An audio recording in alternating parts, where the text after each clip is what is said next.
Welcome to episode 3 of the Madden Challenge series featuring Mike Furrey. The first 2 episodes, well, they kinda sucked. Let's hope episode 3's better. In the offseason, the first thing we had to do is trade our aging veteran, sending Corey Dillon to the Titans for middle linebacker Brad Castle and a 5th round pick.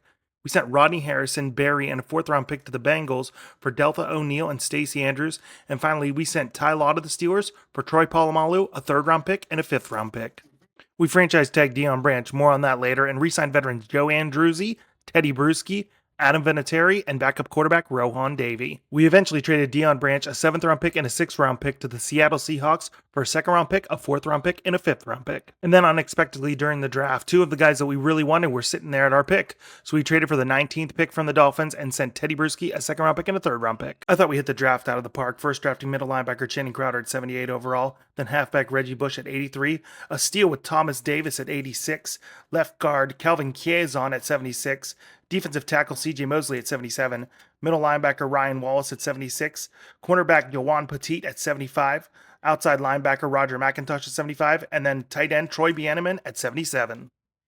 We only signed 3 in free agency, but we did sign a superstar. First, we signed Carl Powell to replace Jarvis Green. Then we signed Chad Johnson before the Ocho Cinco to be our number 1 wide receiver. And lastly, we signed Jonathan Carter to be cannon fodder. Training camp went about as good as it could, with Mike Furrey getting gold in the all-Madden portion of the wide receiver drill. We took those 7 points and put 2 in catching and 5 in acceleration. On to the preseason. Game 1 is not good. We lose 24-17 to the Titans, and Mike Furrey doesn't record a single catch. In the next game, Mike Furrey remembers who he is with a 23-yard touchdown and a 38-yard touchdown, finishing the game 4 for 71 and 2 touchdowns in a 32-15 win over the Lions. Then Mike leads the team in receiving with 5 receptions for 80 yards and a loss to the Steelers. We finished the preseason 2-2. Mike Furrey, 3 catches, 40 yards. No progression. Season opener is a 28-10 win over the Miami Dolphins. Mike Furrey finishes the game with 5 catches for 59 yards. Of course we lose to Peyton Manning, 3 catches for 60 yards. 26-21 victory over the Jaguars. Mike Furrey with 2 catches for 24 yards. We moved to 3-1 before progression. Mike Furrey with a 4-yard touchdown catch from Tom Brady finishes 5 for 50 with the touchdown. And we go to progression and oh look, no progression again.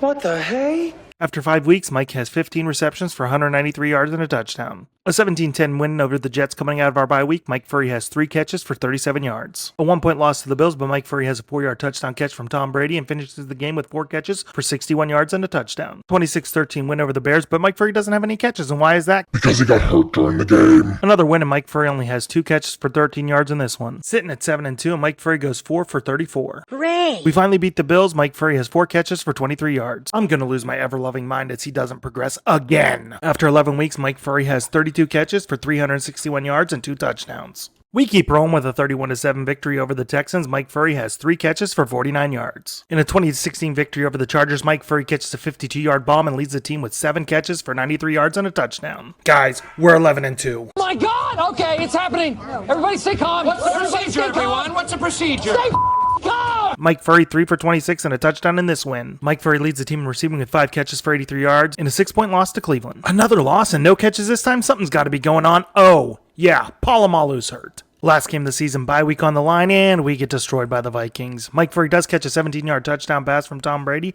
and finishes the game with 2 catches for 23 yards and a touchdown. It happened!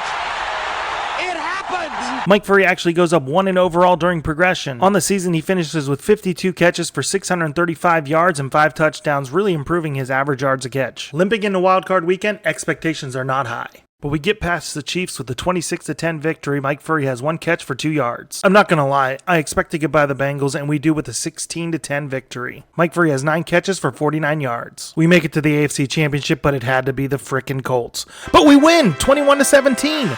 Mike Furrey has 2 catches for 9 yards, but a win's a win. This sets up a Super Bowl showdown with the team that stopped us from a first-round bye. The evil Minnesota Vikings. And we get revenge. We win the Super Bowl 31-9, and Mike Furrey leads the team in receiving with 5 catches for 111 yards. And Mike Furrey goes up to an 84 overall. Is he on the cusp of superstardom? What's going to happen in episode 4? Like and follow to find out.